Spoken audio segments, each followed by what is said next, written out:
afraid of things. Don't be afraid of great, wonderful things. Revelation 5, you there? Look at chapter 1, verse 1. What does it say? I saw he who is sitting on the right hand. I saw in the right hand, that's the right hemisphere of the brain, of him who sits on the throne. Okay? That's your highest mind. A book written where?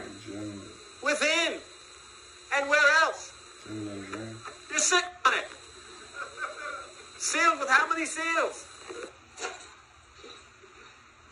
My God! What do they have to do?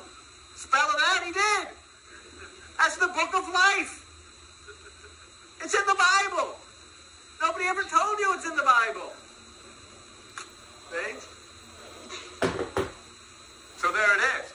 But if Pragapati, come on back, is the same as Jesus, then you'll see why Jesus says the altar is more important for the gift, because then listen to the Sada Brahma. Pragapati. Let's just put Jesus' name in there. Pragapati, slant Jesus, is the very fire altar which is here built. In other words, he is the Spirit. And because you have a Christ impulse in you, you can bring yourself to that Christ impulse, shut down your five senses. The fire, which is the Spirit, will consume you, and you will become one with God. That's a burnt offering. You know what's happening right now as we're sitting here? The burnt offering is being prepared. Did you know that? Did you know that next month the burnt offering will be given?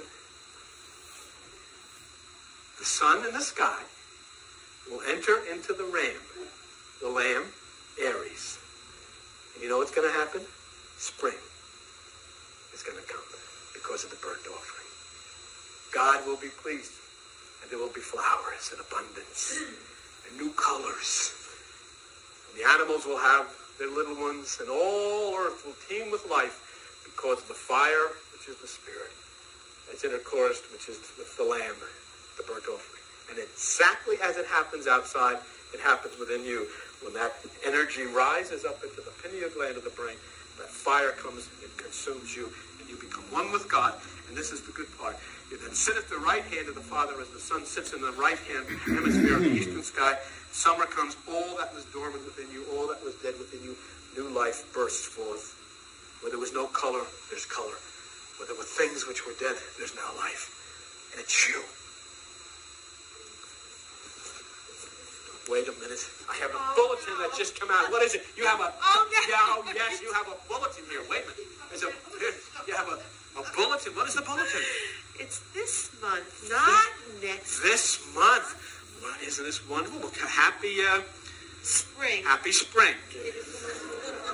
That great? That's great. Okay. But let's just finish, and I know you've been very patient. So, but you see why Jesus, who looked at the altar physically and called them blind guides, because they don't understand. Because Jesus says in Matthew 23:20, go back there real quick, and then I'm done. Who swears by the altar swears by it and all things thereon. In other words, when you go via Christ consciousness and give yourself up via the altar, you at the same time involve every part of your being. You become consumed with God. The altar is there. See, the point is, it's in you. I was talking to somebody the other night, and do you know what's going on inside of you? Do you remember the story of Jesus at the well? Waiting for the woman? Huh? But that woman had been married to 5 husbands. You know what that means? You're married to your 5 senses.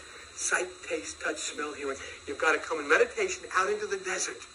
That's where that well was, in the desert. And there is the Christ sitting at the well. And when you come there, he gives you that water which comes from the deep well to drink. And it says that she left her water pot because she would never take water. She would never take truth again other than that. That's the story of that one. See? And you know what's the beautiful part of that? That was Jacob's well. And Jacob is the one who said, I have seen God face to face. I will call the place Pineal. Huh? It's all there. And then in Matthew 23:21, Jesus returns to last week, and he says, who shall swear by the temple, swears by God and by him that dwells therein. In other words, when you go within and awaken that force, God exists. So the temple is necessary so that God has a dwelling place. Because without you, God has no place to live. Where's he going to live? Did you ever think of that? Where's he going to live? He's not going to live there. Vito wouldn't let him in because he wouldn't pay the rent. So where's he going to live? What does it say in the Bible? He lives in a dwelling made without human hands. In other words, he can only live in you. God can only exist in you. It is impossible for him to exist unless he can exist in life. He exists in a tree because it's alive. He exists in a puppy because it's alive. He exists in you because you're alive. And without you, he can't live. He can't exist. And so there, when you awaken that force within the temple, and then today we come to the altar, it's necessary, for without the Christ within you, you can't reach that God. And then it says in Matthew 23:22, he who swears by heaven, and that means he who moves the higher mind in meditation, moves the throne of God. To assert is true that heaven is God's kingdom. The altar is God's Christ. It brings you to the highest realm of mind. You've got to go in it. You've got to touch it. And we come in here on Tuesday nights. Every week there's somebody tells me, Ethel said last week, probably the best meditation they had. This whole room is saturated with it. It's in the rugs, it's in the ceiling tiles, it's in the walls. It is the vibrations and the echoes of life that have been pouring out of people who have been sending this positiveness. And this whole room is filled with it. And you just consume it and allow it to be. The fire roars of the sacrifice that goes on. And it's so beautiful to meditate by yourself. There's nothing wrong with that. You should do it because that's what most of your time. But also you have that time to spend with 50, 60 other people who are all sending these vibrations of peace. All sending these vibrations of healing. And it's this whole place. It's just this room just like separates from the building and floats up into nirvana among the stars, which are the lights of God. Really? Really? Magnificent. And now, as we see the change and the things that are happening in the world and this coming of Uranus, on Tuesday night I did Uranus and Cancer and showed the effects of people like me. And of course you're looking at it. You want to be like me? Right? And this Friday night we're doing Uranus and Gemini and all of the different people. So I think, wow, that sounds almost like it is. It's the effects that these things have on your mind, as it says in Job 38 that it does. So, I would hope that you would take today and understand what we have looked at for 2 weeks, and summing it up in a few words. You're the temple, and you're more important than God. Understand that in this realm, that unless you allow that temple to be holy, God cannot exist. There'll either be heaven in you or hell in you, and it's your choice. Number 2, once you decide that you opt for the temple and to sanctify it and to allow God to exist, now you've got a way that you have to reach him. That is through Christ, the altar within you. So you may be more important than God because God cannot exist without you. Once you try to seek that God in you, remember the most important thing within you is Christ, because he is the altar.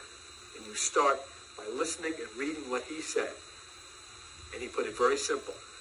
Seek first the kingdom. Before you read it, before you sing it, before you listen about it, seek it. And he said exactly where it is. It's within you. Okay. Thank you for sharing this time with us here at the Christian Village Church in Fort Worth. The Christian Village Church. All right, thanks everybody.